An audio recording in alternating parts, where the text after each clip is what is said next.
Good morning, ladies and gentlemen. Welcome to today's session. We are tackling today study unit 2 of PVL2601.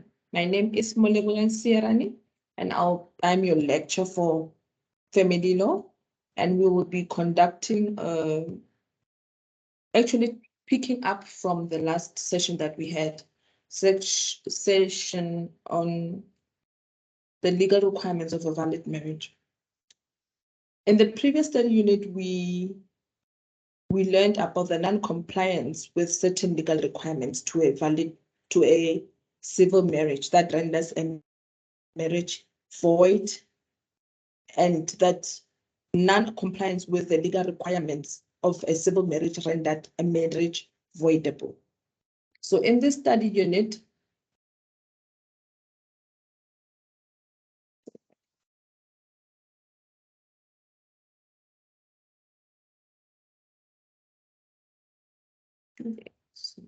okay. So in this study unit 2, we will focus on void civil marriages, voidable civil marriages, and putative civil marriages.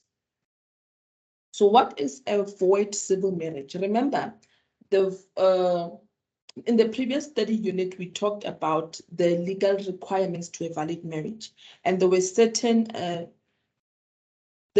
factors which did not render a civil marriage legally valid. So now we're going to tackle those factors, or rather those marriages that were not, which were defected by the non-compliances of the legal requirements. So in the study unit, we will be also focusing on chapter 4 of your textbook. So I hope you have your textbook with you, and yes, your study guide as well. So what is a void? What is the word void? Firstly, we need to understand these words first so that it becomes easy for us to understand what the context is and we are able to apply the law. So what is a void? What does void mean, rather? Void means not to be valid, or something that is not legally binding. This is a definition that I got from the Oxford Dictionary. You can also make further research on understanding the terms of this word. So in this marriage, where a void civil marriage means a civil marriage that has never come into existence. Now we're going to go on the grounds of nullity, which can be done by the court on the grounds of non-compliance. So in this state, where the non-compliance in this are regarded or identified as formal requirements or material requirements. So we're going to focus on the formal requirements.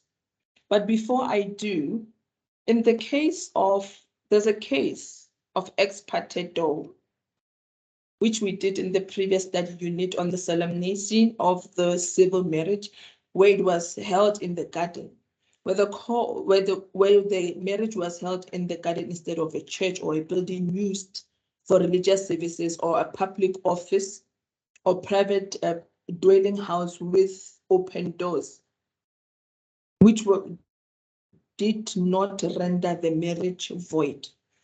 So remember, in this case, please go read it in your textbook. I think it's on page 33. Yes, on page 33. The court in this case didn't render that marriage void because the husband approached the court stating that the marriage was done in the garden, therefore they are not valid. So therefore their marriage is not valid. But the court disregarded her his application and the marriage was valid. So now we're going to focus on these two grounds of nullity. Grounds of nullity are the I would say factors that declares the marriage is null. There are examples. We're going to look at the examples of non-compliance with formal requirements which render a civil marriage null. So this is on your textbook, page 33, and on your study guide is on page 12 to 13. A civil marriage solemnized by someone who is not a competent marriage officer. So where the person who officializes your marriage is not a competent marriage officer, that marriage is null. Where a girl below the age of 15 years old or a boy below the age of 18 enters into a civil marriage without obtaining written concern of the Minister of Home Affairs. The third ground is the absence of the witnesses at the civil marriage. Remember, even in the previous study unit, we mentioned about the formalities, how even there needs to be at least 2 witnesses to witness the civil marriage. So in this state where there is no witnesses present at the marriage ceremony to attest the validity of the civil marriage, this marriage is regarded as null.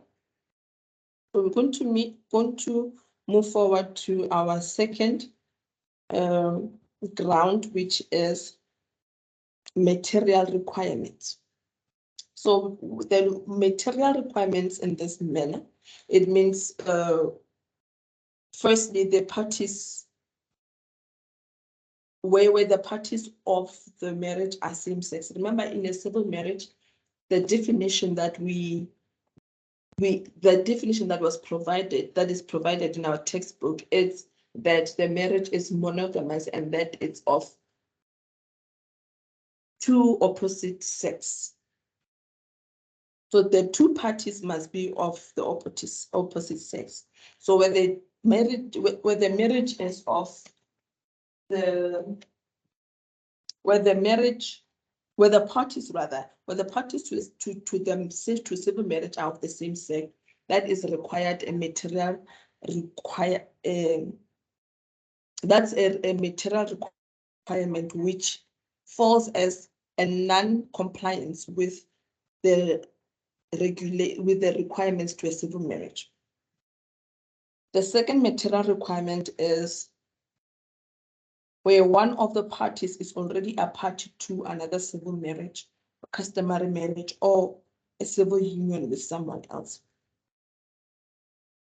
In study unit 1, we did mention that when one enters into a civil marriage, they must not have another civil marriage or marriage existing, right? So if one is already a party in a civil marriage or a customary marriage or a civil union and then enters into a civil union with another person, that is a material requirement to a non-compliance. So we're going to move to the third example, where parties are related to each other within the prohibited degree of relationships. We did tackle on this requirement where we explained it is the requirement of lawfulness, where we explained the kind of relationship or the degrees of the relationship that prohibited a civil marriage to exist between persons rather. So in this case, where people, for example, say the wife and the husband are related or they share the same ancestor and they get married, that marriage will be null.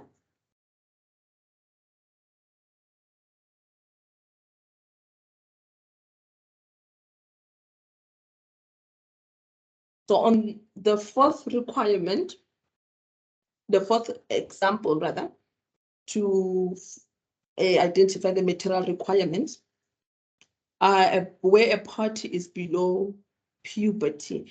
Remember, even in the previous study unit, we did mention the age, the capability, where one has capacity to act. We spoke even about minors, about how which group of minors can enter into a marriage and whose concern is of essence in regarding to the existence or commencement of that marriage. So in this case, where a party is below the age of puberty, this party cannot enter into a marriage. Therefore, if it happens that they are in that marriage, in such a marriage, that marriage is regarded as null. So where a party, the last example is where a party is mentally ill. In the previous study unit, where the first requirement that we tackled on was on the capacity to act, we also mentioned about mentally ill persons. And then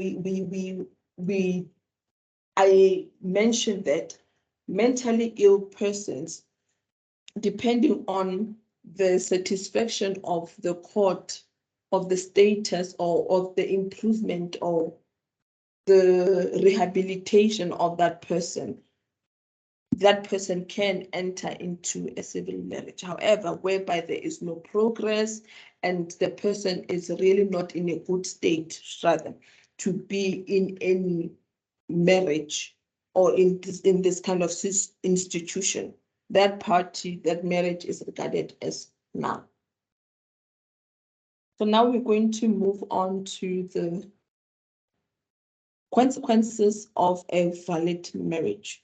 This is on your textbook, page 34. A void marriage does not affect the status of the parties as a void marriage does. It not confers any of the consequences of marriage of the parties or their children. So a void marriage does not affect the status of the parties or does not confer any of the consequences of their marriage on and their children as well. No matrimonial property system is operative between the parties. No reciprocal duty of support between the parties is necessary. Parties may not inherit interstate from each other. The parties' children are children born of unmarried parents.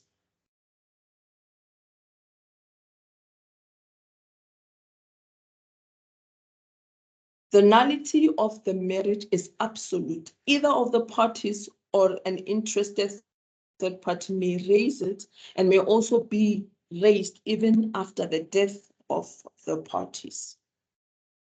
So this also might be made aware of, for example, where there is a death of one of the parties in that void marriage, and they realize that these people did not actually meet the requirements of a valid marriage, and that will nullify their marriage. And that can be raised even by a third party, meaning, say, for example, the relative, or even when they go and, you know how when we are in a marriage and then there is dissolution by means of death, people go to financial institutes to assist them with, what do you call this? To assist them with investments or policies that they made, life policies, life covers, funeral covers, and they find out that these people do not, that person, that is the third party, who also can't raise that, who can raise that these people or the two parties are actually not in a valid civil marriage, but rather their marriage is a void civil marriage. Note that a bona fide party to a void marriage may institute delictual action for satisfaction against the other party to the void marriage. Okay. In this instance, what this sentence means is that we're in the marriage, the other party is aware of the deficit and the other party is not aware, but enters into that marriage either way. The party who was not aware of the deficit of the marriage gets to institute a delictual action against the party who was aware of the deficit of the marriage. So now we're going to move on to our second marriage, where the marriage is voidable. Now, to explain the word voidable, the word voidable means capable of being voided. This is a definition that I bought from the Oxford Dictionary. So this marriage, the voidable civil marriage, it is a marriage where the grounds are present either before or at the time of the wedding, on the basis of which the court can be requested to set aside the marriage. So where the marriage is can be regarded as voidable, the court can set this marriage aside. So identifying a voidable marriage is where the grounds were present either before the wedding or at the time of the wedding. Remember, even in the previous study unit, in study unit 1, where we spoke about the formalities, where the objection, where we mentioned about where there's a party who wanted to object to the marriage, that ground is given before the marriage before the wedding or at the time of the wedding.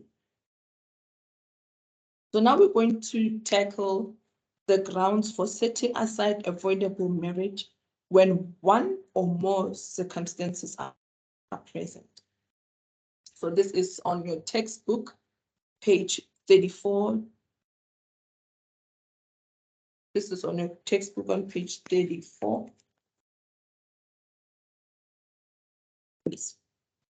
So the first ground is the minority, meaning the age of the party. If the party is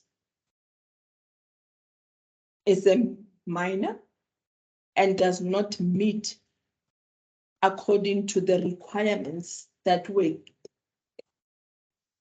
requirements under capacity to act. In this case, remember we spoke about how the girl must be below the age of 15 and the boy must be below the age of 18 who can enter into a marriage. So where the girl, for example, is 14 and maybe the boy is, or rather, let me say that where a girl, yes, where the girl is below the age of 15 or 14 and then enters into a civil marriage without the consent of the minister, now then that marriage will be voidable. So when the boy below the age of 18, let's say in this case where the boy is 17 years old, enters into a civil marriage without the consent of the minister, that marriage is then regarded as voidable. The mistake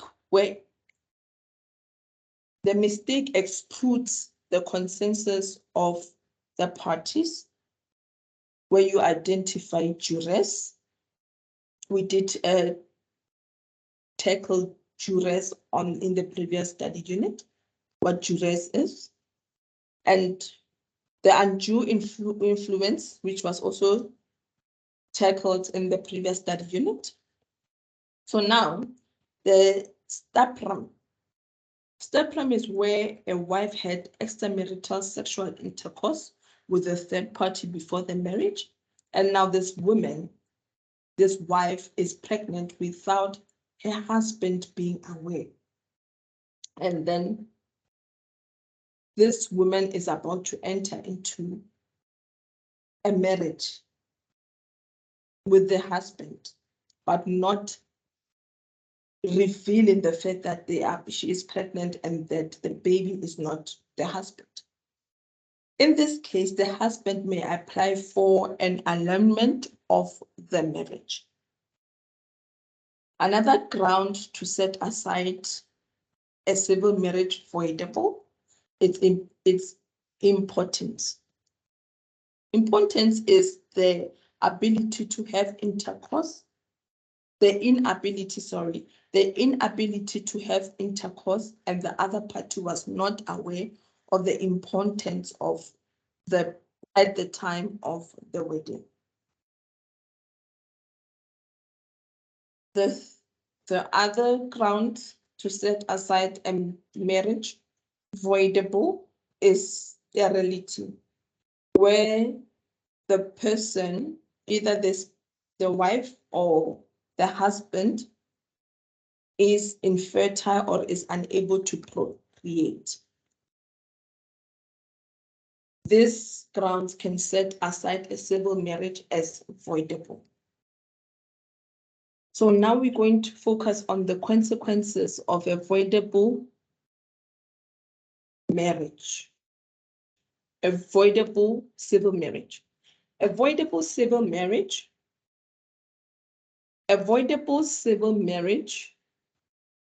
remains in force until it is set aside by a court order. If the marriage is set aside, the effect of the decree of annulment is retroactive. The status of the parties changes and in the position as if the marriage never took place.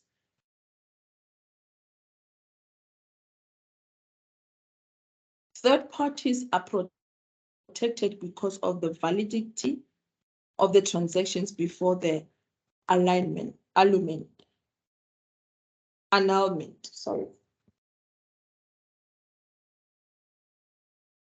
So this means that even when you had made purchases at certain stores or have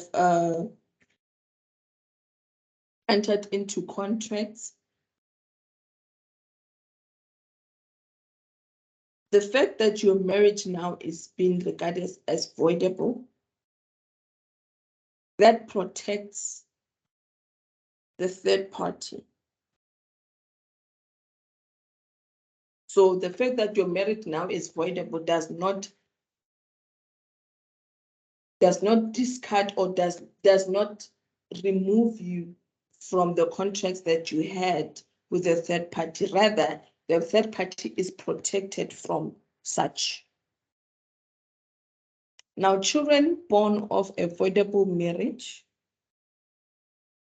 which is annulled, are treated like children whose parents' valid marriage is terminated by divorce.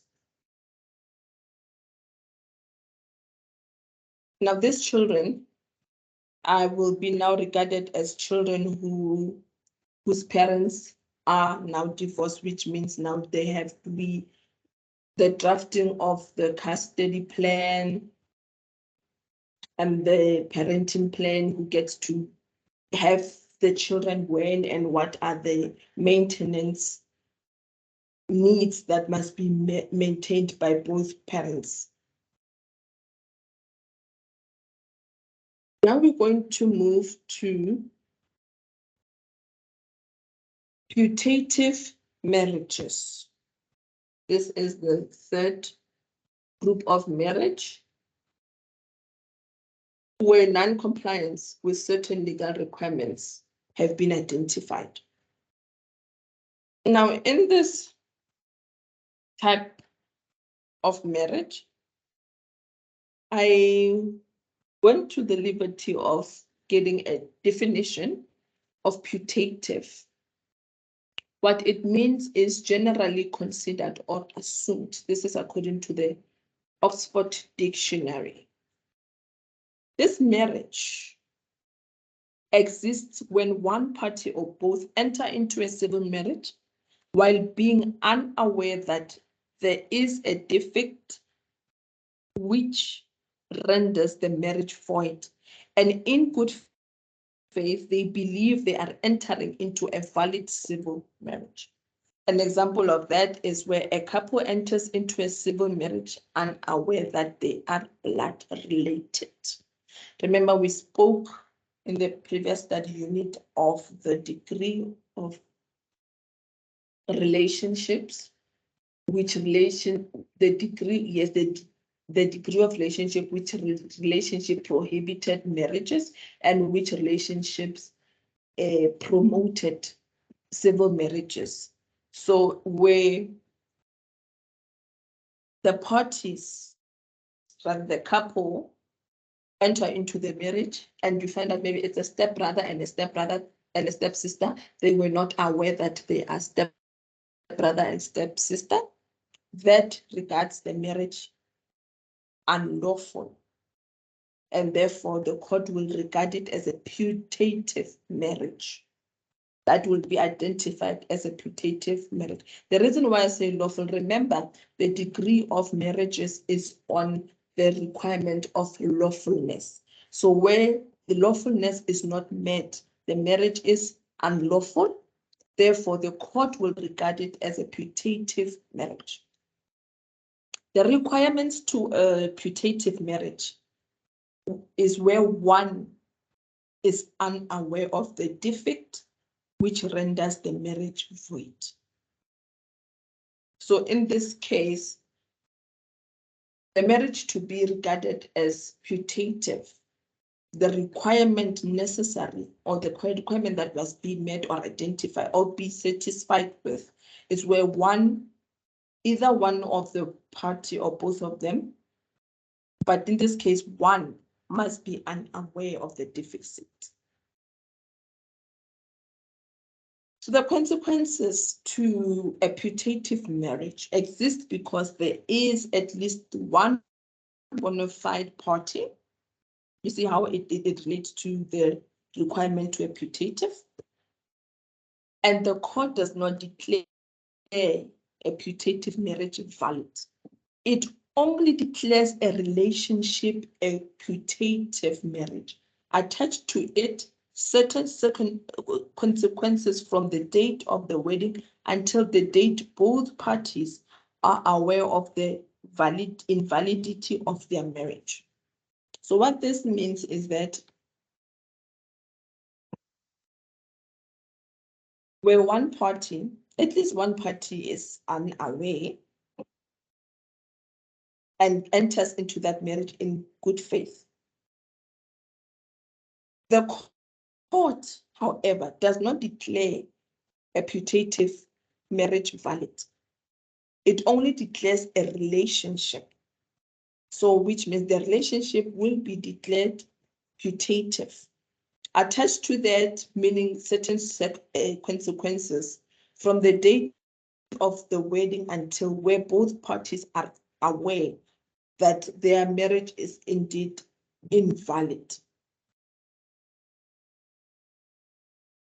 The first consequences that we're going to focus on, or rather iron out, is children born of putative marriage.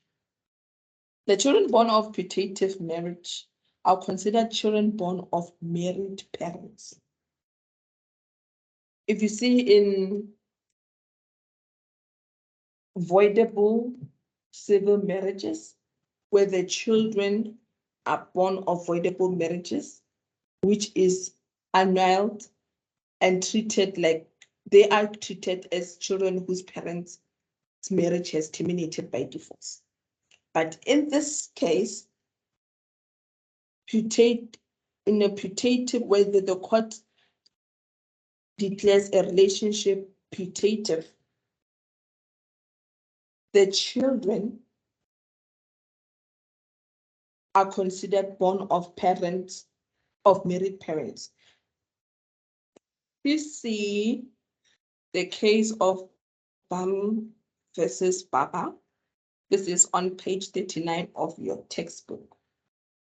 Note that the High Court, which declares the marriage putative, may, as an upper guardian, as a superior guardian of all minors, make an order concerning parental responsibilities and rights in the best interest of the child. This is almost similar to what we just focused on the consequences of a voidable civil marriage, where the court now will have to now draft a way of which how the children now, and if there are children in that of that marriage, how those children need to be taken care of or maintained as from the declaring of the relationship of their parents.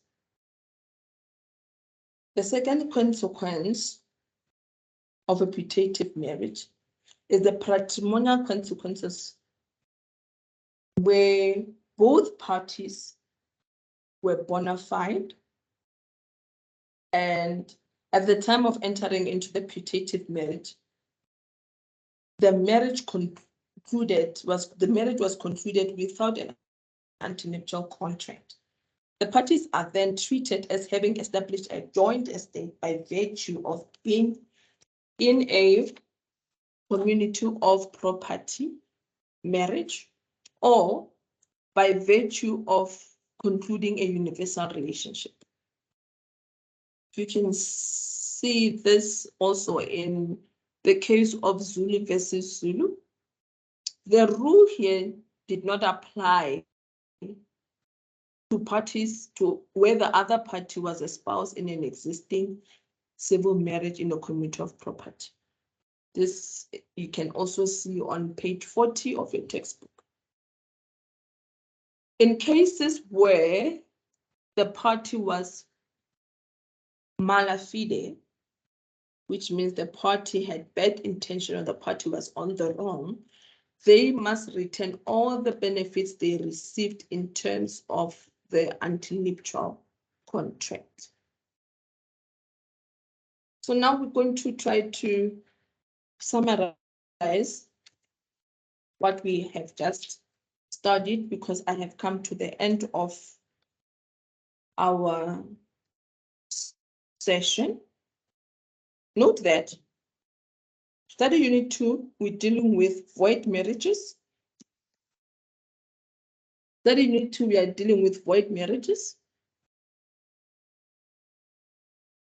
voidable marriages, and putative marriages. So this, you need to know the grounds or the consequences,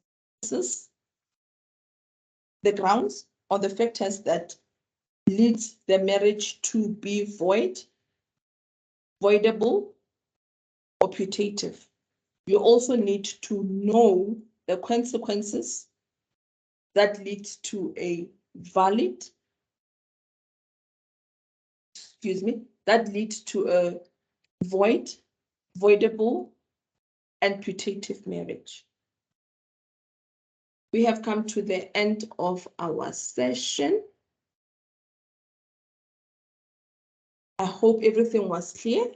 If anything, if you need any assistance or clarity on the study unit, please send me your email. You can send it to me or Ms. Munari. And then our emails are in your tutorial letters.